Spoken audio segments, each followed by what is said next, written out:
जो प्रश्न आम आदमी की भाषा में होता है, बता दो अब करूं क्या, बता दो अब करूं क्या। व्यापार अच्छा चलता था,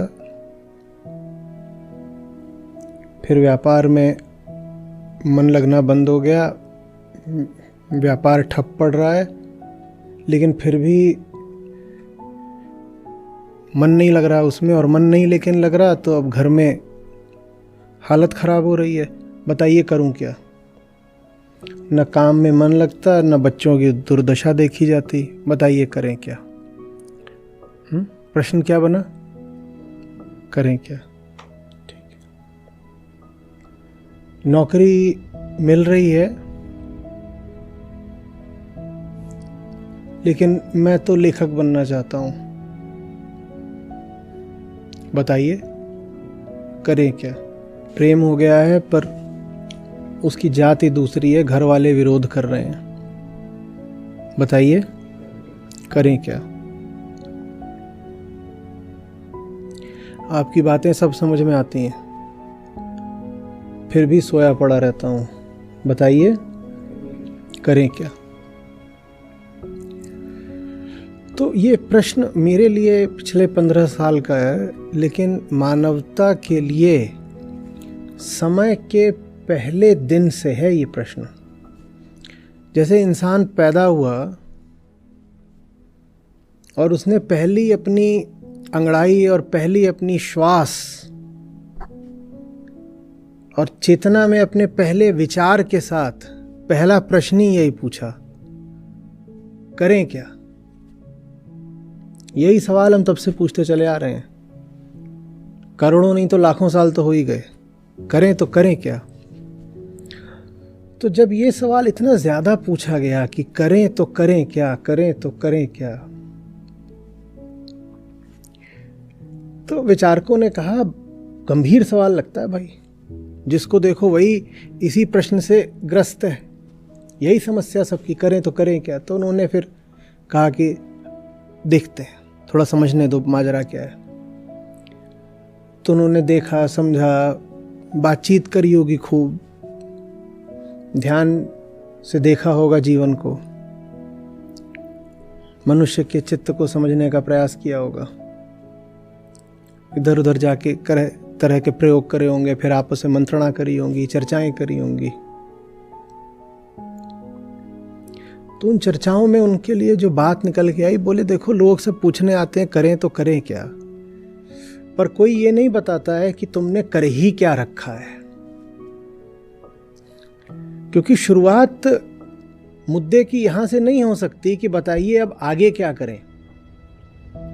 शुरुआत तो यहां से होगी कि बताओ आज तक करते क्या आ रहे हो, लेकिन वो नहीं कोई बताना चाहता।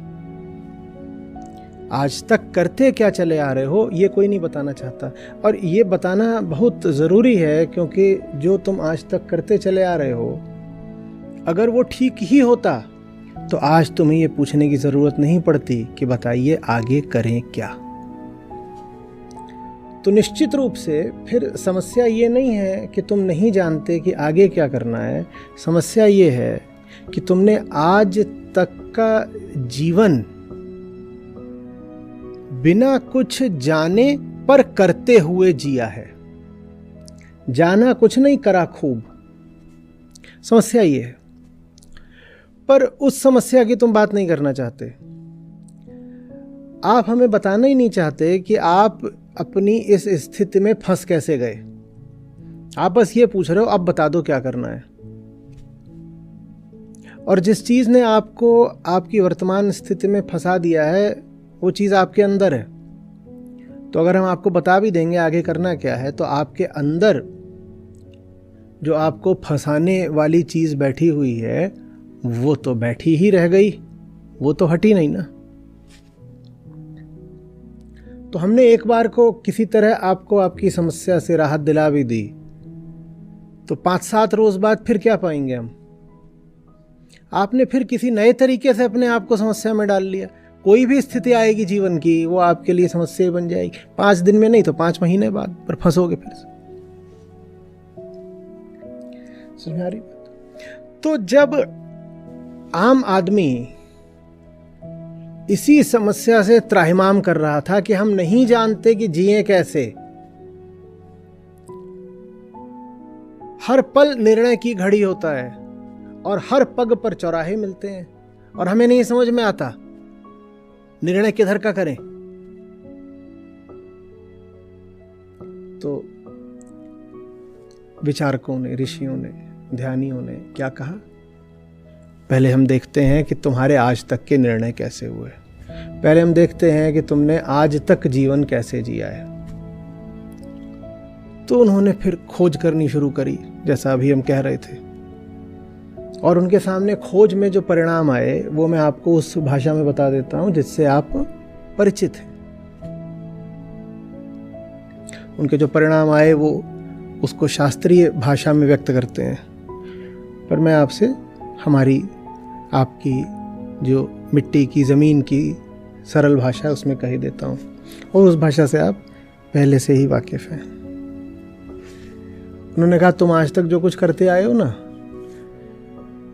3 तरीकों से करते आए हो, और ये जो 3 तरीके इनको आप जानते हैं।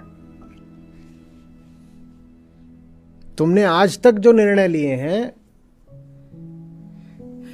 वो 3 ताकतों के प्रभाव में लिए हैं। पहली ताकत शरीर, दूसरी ताकत समाज, और तीसरी ताकत संयोग। बोले पहले तो तुम ये समझो कि इनके प्रभाव में आकर तुम जो भी कुछ करोगे या निर्णय लोगे वो तुमको भारी पड़ेगा। पहले तो ये समझो, पहले तो ये समझो। तुम इन चीजों पर चलते रहे हो। तुम्हें शरीर ने कुछ करने को बोल दिया, तुमने कह दिया यही तो मुझे करना है, और जो करना तुम्हारे लिए एकदम आवश्यक और उचित हो, हमने थोड़ी देर पहले कहा था शास्त्रीय भाषा में उसको ही धर्म कहते हैं। तो तुमने शरीर के आवेगों को या आज्ञाओं को अपना धर्म बना लिया। शरीर ने आपसे एक बात कही, आपने कहा मेरा धर्म है। शरीर के इशारों पर चलना या शरीर की मांगों की पूर्ति करना, यही तो मेरा धर्म है। का इसलिए तुम्हारी ये दुर्दशा है। अगर तुम्हारी दुर्दशा है तो एक बड़ा कारण शरीर है तुम्हारा।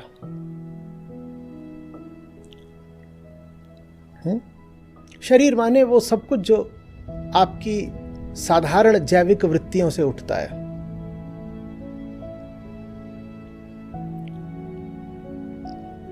साधारण लालच, देह भाव, लिंग भाव, क्रोध, ईर्ष्या, वो सब कुछ जो आप पशुओं में पाते हो।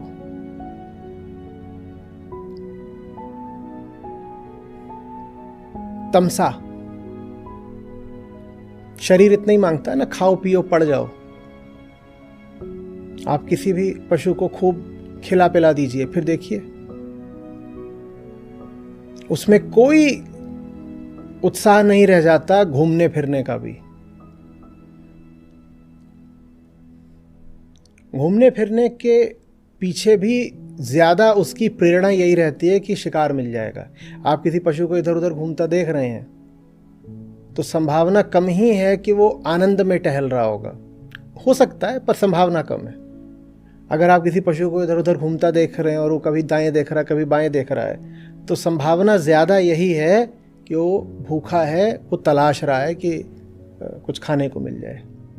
या फिर अगर उसका मौसम चल रहा है तो वो नर या मादा को तलाश रहा है। खिला पिला दिया तो वो पड़ जाएगा। देह संतुष्ट हो गई, वो कहेगा अब मुझे हिलना भी नहीं है, क्योंकि मैं हिलता ही किस लिए था, देह की पूर्ति को। देह संतुष्ट हो गई, अब पड़ जा।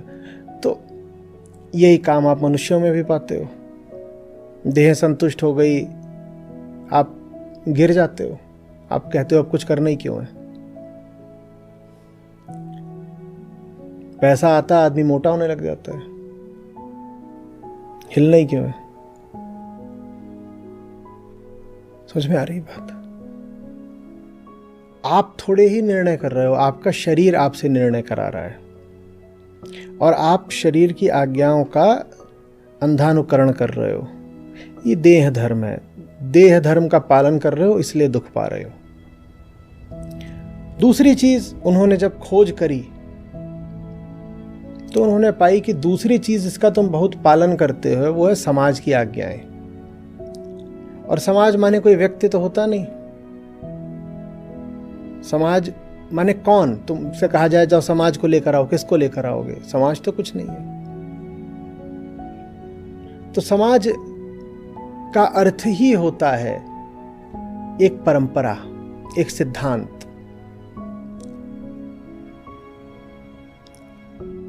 एक कॉन्सेप्ट है समाज। न व्यक्ति है, न चेतना है, न इकाई है। एक भीड़ है जिसमें प्रत्येक व्यक्ति या तो दूसरों को देखकर चल रहा है या उसी भीड़ के इतिहास को देखकर चल रहा है। तो समाज के आदेशों पर चलने से चेतना को बड़ी राहत हो जाती। कहते मुझे क्यों सोचना है, बस ये देख लो कि मोहल्ले में बाकी लोग क्या कर रहे हैं। मुझे क्यों सोचना है, बस ये देख लो कि पीछे लोग क्या करते चले आए। मुझे मौलिक चिंतन और मौलिक जीवन के खतरे उठाने ही क्यों है? ये दूसरे किस लिए हैं? यहां तक तर्क ठीक था। समस्या ये है कि जो दूसरे हैं वो भी यही तर्क दे रहे हैं। आप इसलिए नहीं सोचोगे क्योंकि सोचने का काम आपके अनुसार दूसरों का है, और दूसरे भी इसलिए नहीं सोचेंगे क्योंकि सोचने का काम उनके अनुसार दूसरों का है। तो ले देकर कोई नहीं सोचता। तो जब कोई नहीं सोचता तो फिर कर्म होता कैसे है? निर्णय लिए कैसे जाते हैं? इंसान आगे कैसे बढ़ता है? फैसले कैसे करता है? जो होता आ रहा है वही कर। क्योंकि आज तो किसी को सोचना नहीं है। आज तो जो सोचने लग जाए वो बागी कहला जाएगा। अरे ये देखो, ये नई अपनी कुछ अलग ही सोच चलाते रहते हैं। तो हर व्यक्ति कहता है सोचने की कोई बात नहीं, दूसरे सोच लेंगे।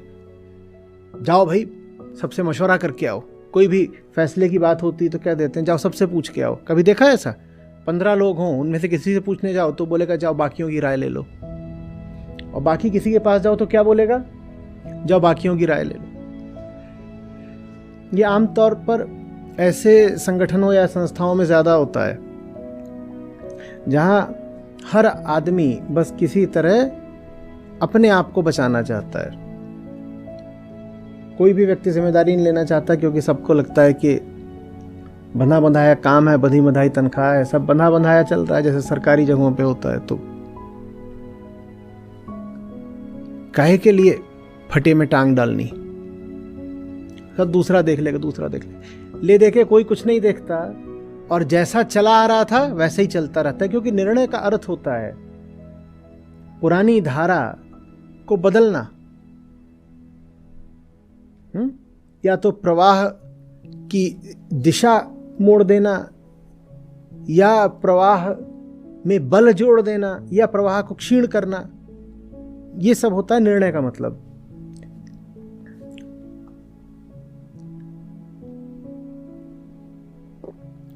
जब निर्णय लिया ही नहीं जाना तो मतलब होता है पीछे से जो आ रहा है वो चलेगा, और निर्णय कोई नहीं लेना चाहेगा। क्योंकि खतरा कौन उठाए? निर्णय का तो मतलब ही होता है खतरा। पीछे से जो चला आ रहा है उसमें खतरा कम होता है। खतरा कम क्यों होता है? क्योंकि वो पीछे से सफलतापूर्वक चला आ रहा है ना। कोई चीज है जो 3 शताब्दियों से चली आ रही है, वो जैसी भी है, जो भी है, 3 शताब्दियों तक चली ना। रही होगी बहुत सड़ी गली, जो भी है, जैसा भी है, पर इतना तो उसमें दम था कि 3 शताब्दियों तक वो बनी रह गई चीज। तो आदमी कहता है नए का खतरा उठाने से अच्छा वो चीज है, जमी जमाई है, सिद्ध है, प्रमाणित है, उसी को फिर से कर डालो। लेकिन जब भी ये करोगे दुख पाओगे, क्योंकि जीवन तो आपसे सही उत्तर मांग रहा है, पुराने उत्तर नहीं।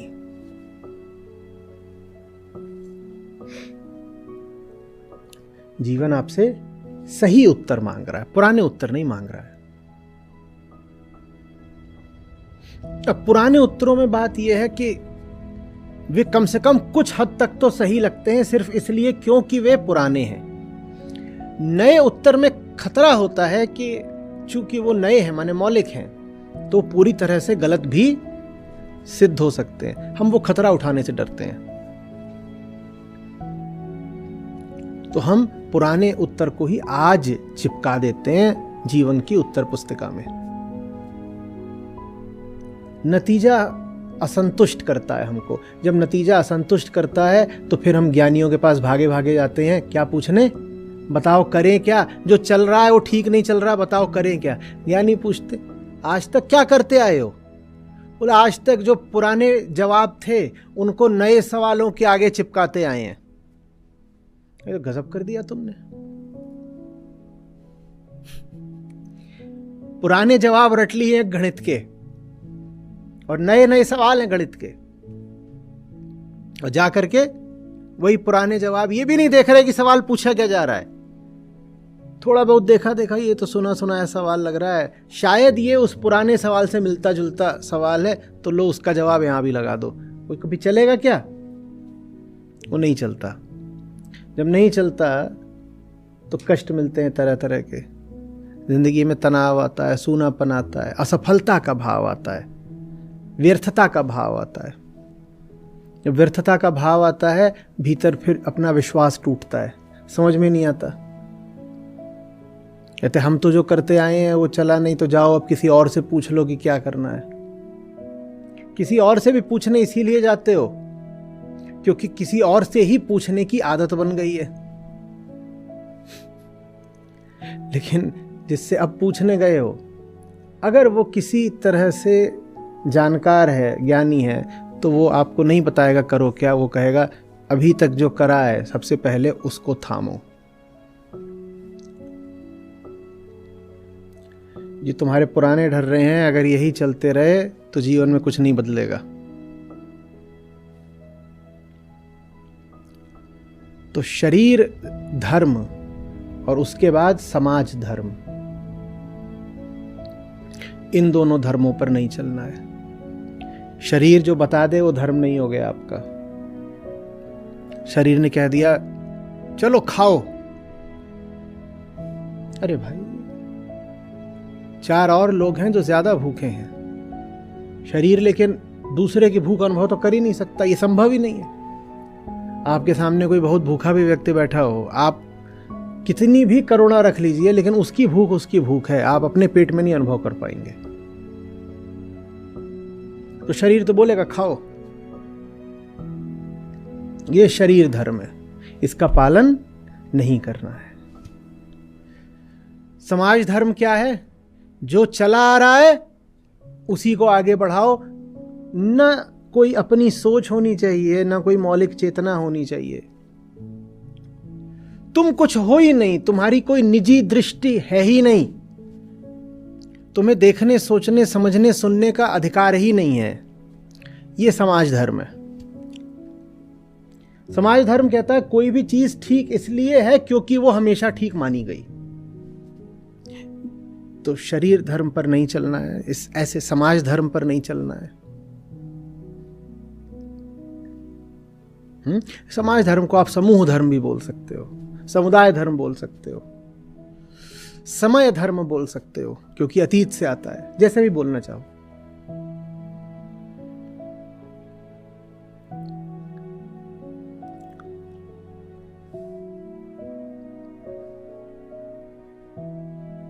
जो चीज जितनी प्यारी होती है ना, उसके लिए उतने खतरे उठाने पड़ते हैं। सबसे प्यारी चीज होती है अपनी निजता,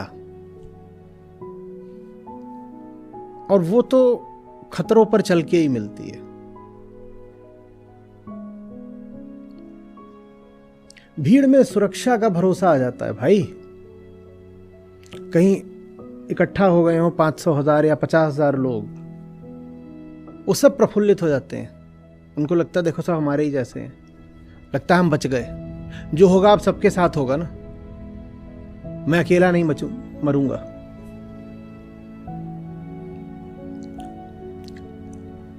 लेकिन भीड़ में आपको उस तरह की खोखली सुरक्षा की भावना भले मिल जाती हो, लेकिन जो चीज़ सबसे कीमती है वो पीछे हो जाती है, निजता आपकी। भीड़ में कोई निजता होती है?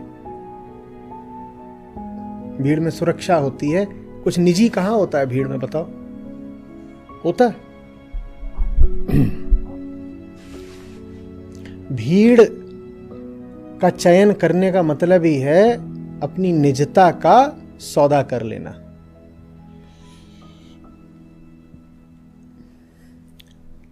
और तीसरा जो धर्म है जिस पर आप चलते रहते हैं, चलते आए हैं, जिसके कारण सारी समस्या जीवन में खड़ी होती है, वो है संयोग धर्म। संयोग धर्म क्या है? अवसरवाद, ऑपर्चुनिज्म। वहां तो कोई सिद्धांत भी नहीं होता, वहां बस ये होता है कि जो राह खुली देखो उधर कोई चल दो, जो द्वार खुला देखो उसी में घुस जाओ, जिसको ताकतवर देखो उसी के पांव पकड़ लो,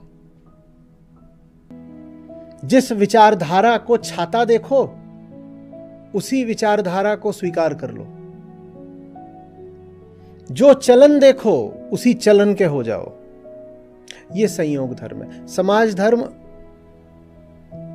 कहता है जो पीछे रहा है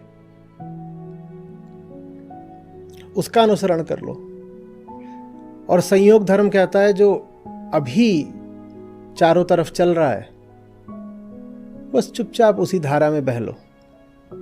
ये संयोग धर्म है।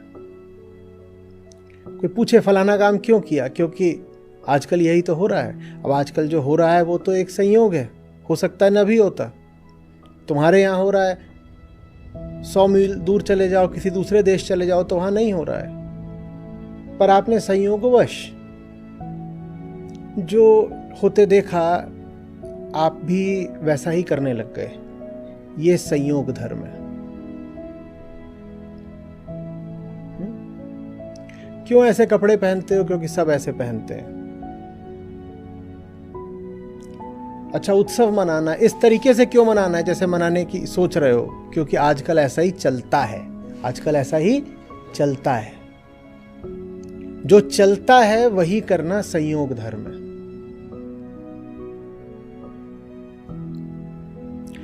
और जो चलता है वैसा क्यों चलता है ये कोई भी नहीं जानता, क्योंकि जो चल रहा है उसके पीछे कारण रैंडम है, अकारण है, वो एक तरह से बस है।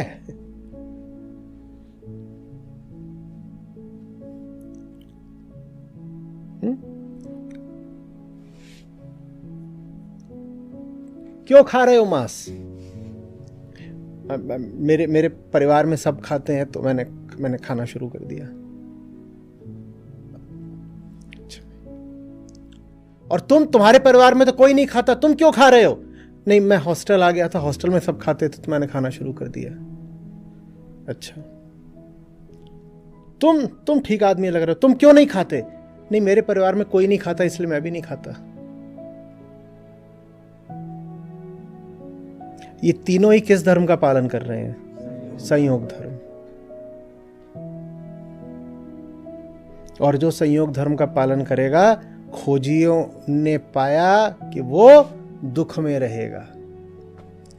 उसकी आंखों के सामने हमेशा एक कोहरा रहेगा। उसे नहीं पता जीवन क्या है, मुझे आगे बढ़ना कैसे है, जीना कैसे है। और समय तो गति का नाम है साहब।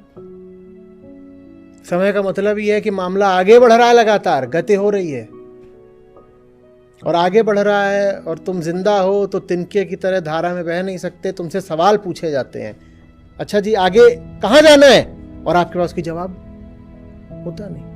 हर पल आपसे ये सवाल पूछ रहा है ना, बता आगे कहाँ जाना है। तिनका बह रहा होता है नदी में, उससे कोई सवाल पूछा जाता है? उसे अपने किसी धर्म का निर्णय करना ही नहीं है। जड़ होने में कितना लाभ है, वहां कोई धर्म नहीं निर्धारित करना होता। जो हो रहा है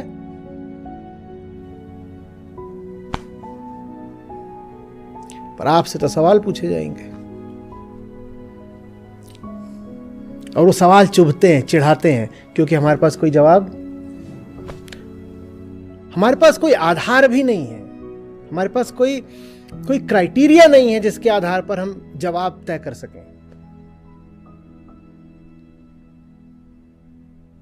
और कोई जवाब हमें सूझ भी जाता है तो हमारे पास कोई कसौटी नहीं है जिस पर परख सकें कि ये ठीक है कि नहीं है। कहीं ऐसा तो नहीं कि बस शरीर से एक आवेग उठा और हमें लगा यही तो अभी धर्म है हमारा।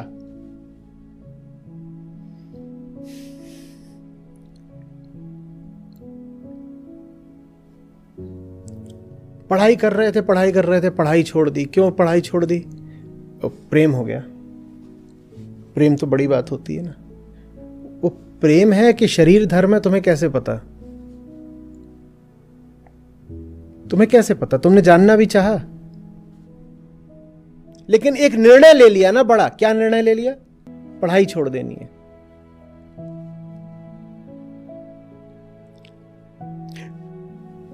आगे नौकरी कर रही थी, नौकरी से छुट्टी ली। क्यों? क्योंकि बच्चा हुआ था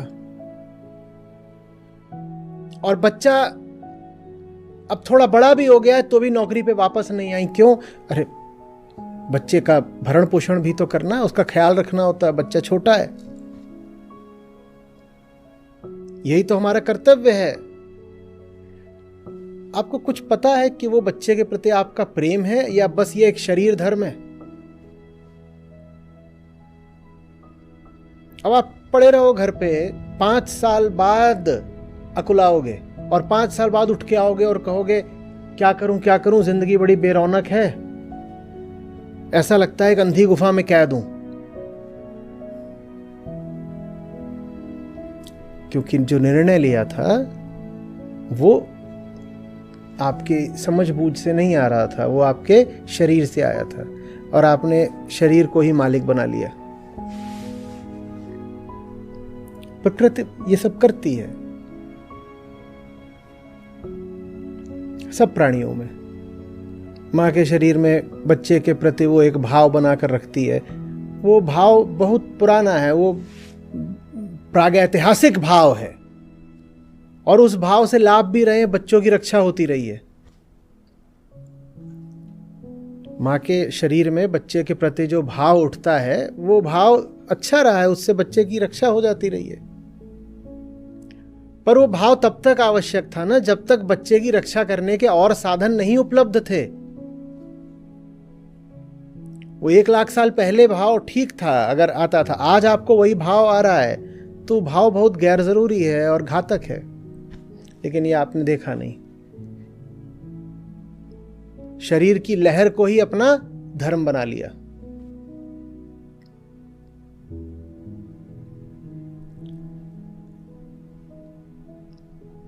तो ये जो 3 धर्म हैं, इन पर नहीं चलना है। इन तीनों धर्मों के लिए एक संयुक्त नाम है परधर्म।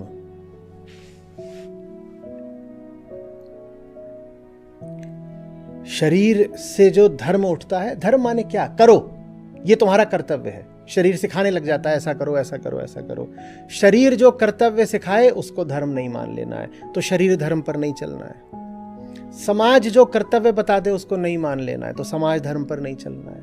और संयोगों से जो कर्तव्य सामने आ जाएं उनको अपना नहीं लेना है, वो नहीं हो गए आपके कर्तव्य, तो समाज धर्म पर नहीं चलना है। और इन तीनों धर्मों के लिए एक संयुक्त नाम है परधर्म।